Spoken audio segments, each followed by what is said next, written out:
Bonjour mes chers élèves de la troisième année collégiale Parcours International. Aujourd'hui, nous allons voir la première leçon, c'est la digestion des aliments. Donc, digestion des aliments et ce qui assure la digestion des aliments, c'est l'appareil digestif, ou le jihaz al-hadmi.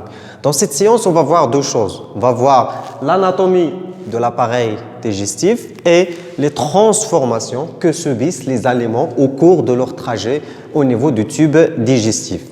إذا غنشوفوا نقطتين أساسيتين. النقطة الأولى هي الأعضاء المكونة للجهاز الهضمي، والنقطة الثانية هي التحولات التي تتعرض لها الأغذية خلال مسارها في الأنبوب الهضمي. Donc, les aliments qu'on mange, ils sont transformés au niveau du tube digestif par un certain nombre d'organes qu'on appelle ensemble l'appareil digestif. Donc, on commence, si vous voulez, par l'anatomie du système digestif.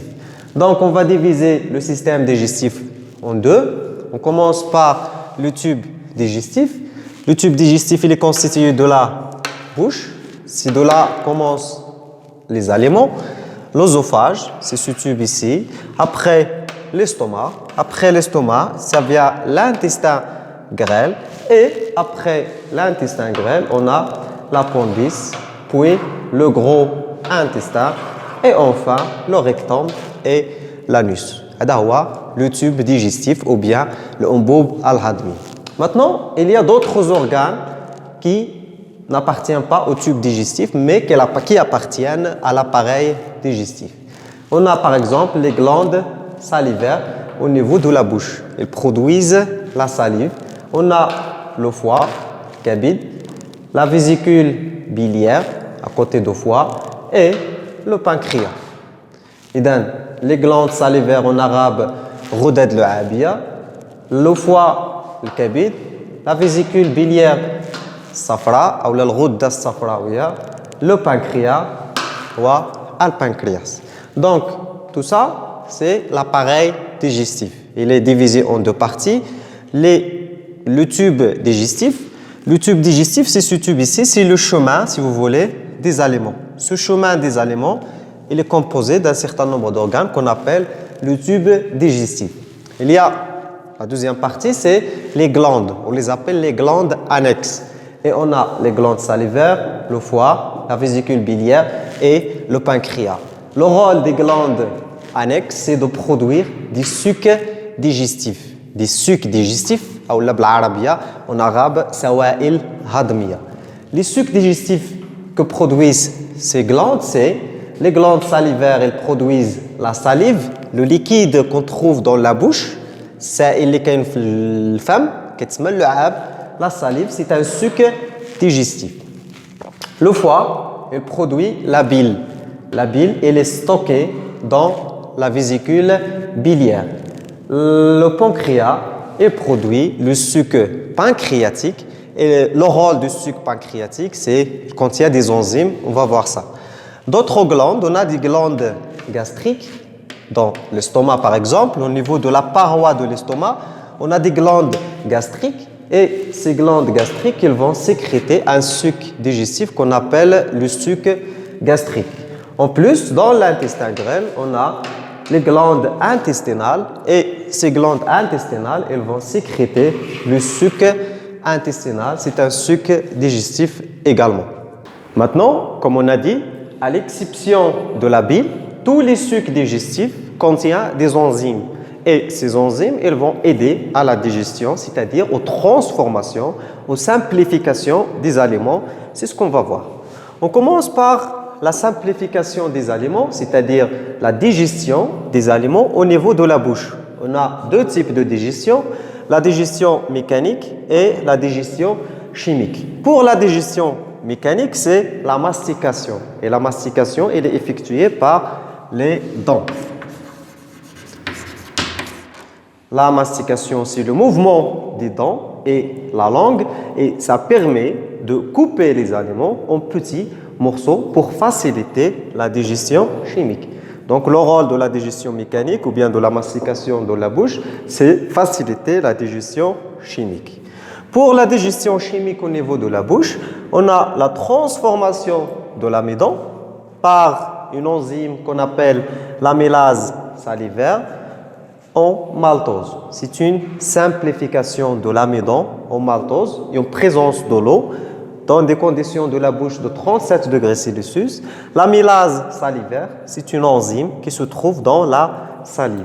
On a ici salivaire, donc c'est par rapport à la salive, il est un dérivé de la salive, donc cette enzyme, il est présent dans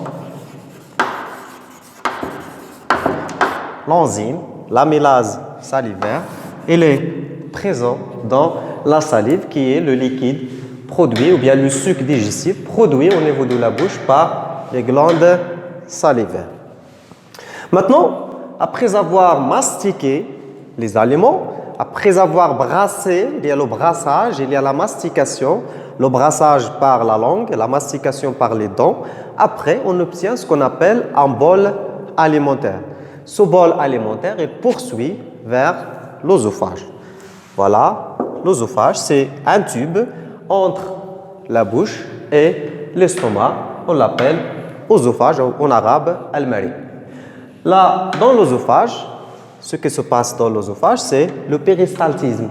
Le péristaltisme, c'est la paroi de l'œsophage, elle est tapissée de muscles. Dans cette paroi ici, il y a des muscles. Et ces muscles, ils se contractent. On a ici des contractions du muscle de l'œsophage. Cette contraction, elle permet l'avancée du bol alimentaire. Là, on a, c'est le bol alimentaire. Le bol alimentaire. Et ces mouvements de contraction du muscle de l'œsophage, on les appelle des mouvements péristaltiques ou bien un péristaltisme. Donc, dans l'œsophage, il n'y a pas de digestion, ni mécanique, ni chimique, mais une contraction, des contractions du muscle de l'œsophage qu'on appelle péristaltisme et qui permet l'avancée du bol alimentaire vers l'estomac.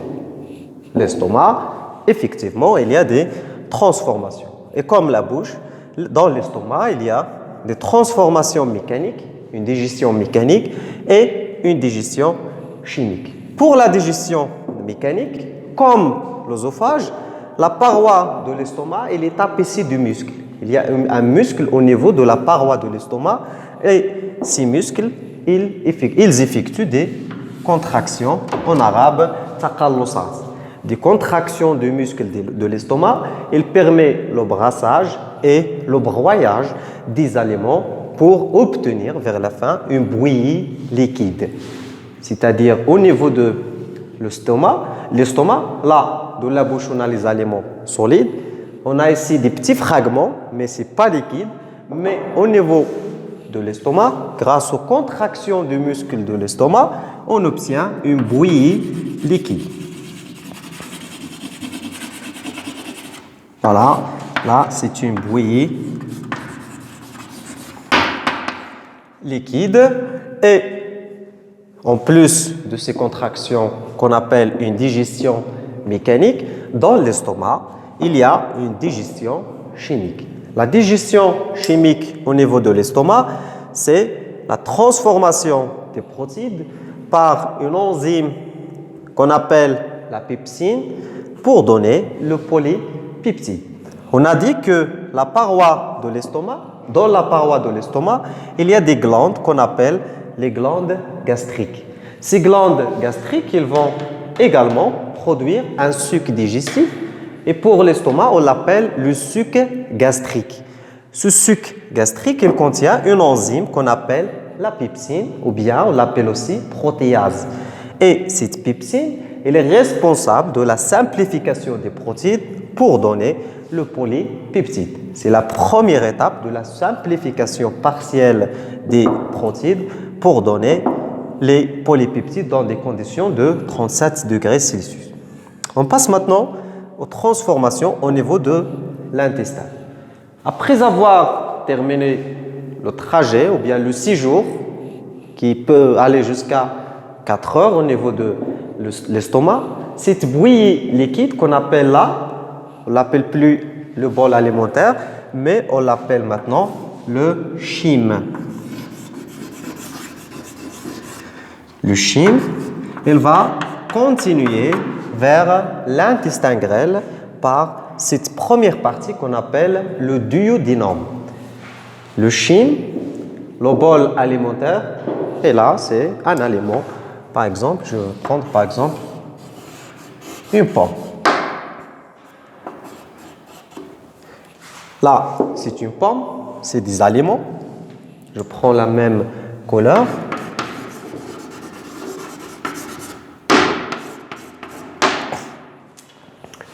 C'est les aliments solides ou liquides.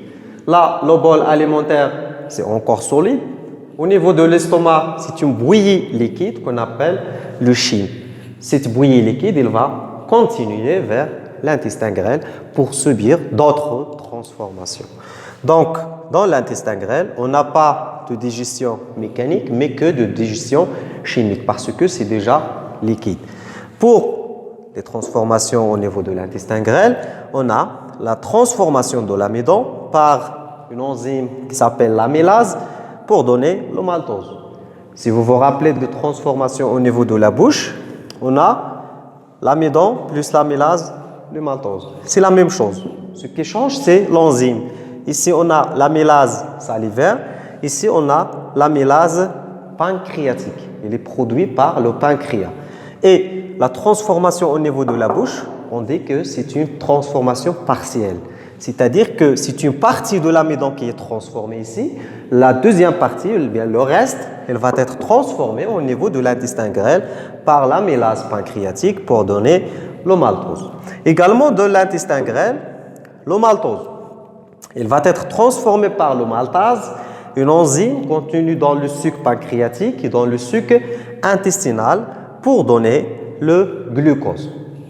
Également, les polypeptides, ils vont être transformés par le peptidase, également constitué ou bien présent dans le suc intestinal et pancréatique pour donner les acides aminés. Et vers la fin, les molécules lipidiques. Au début, les lipides sous l'action de la bile, le liquide ou bien le suc digestif contenu dans la vésicule biliaire, sous l'action de la bile, ils sont transformés en grandes molécules lipidiques. Ces molécules lipidiques, elles vont être digérées proprement disant par la lipase, une enzyme contenue dans les sucs pancréatiques et intestinal pour donner les acides gras et le glycérol. Donc, la bile, on ne la considère pas comme un suc digestif proprement dit, mais son rôle, c'est de faciliter l'action de l'enzyme qu'on appelle la lipase. Enfin, le processus qui vient après toutes ces transformations qu'on appelle la digestion, le processus, c'est le passage de ces nutriments dans le sang. Les nutriments, c'est les acides gras, le glycérol, les acides aminés, le glucose et le glucose. Et on a des éléments qui ne subissent aucune transformation. Par exemple, l'eau. On boit de l'eau et ne subit aucune digestion. Les vitamines et les sels minéraux. Donc, on a l'eau, les vitamines et les sels minéraux. On a les produits de la digestion. Tout ça, on les appelle des nutriments. Ces nutriments, ils vont passer dans le sang. C'est ce qu'on appelle l'absorption. On va voir l'absorption en détail. Après, pour ce qui reste, c'est les déchets. Les aliments passent, ou bien les nutriments passent dans le sang au niveau de l'intestin grêle. Après, les déchets, ils passent dans le grand intestin, puis vers l'anus, puis vers l'extérieur. Donc, dans la séance prochaine, on va voir l'absorption ou bien le passage des aliments dans le sang. C'est l'absorption des aliments. Je vous remercie pour votre attention et je vous donne rendez-vous la séance prochaine. Merci. إذا بغيت نقول لكم بلي كاين عرض ديال علوم الحياة والأرض اللي مازال بغى يشارك معنا يتواصل معايا في واتساب.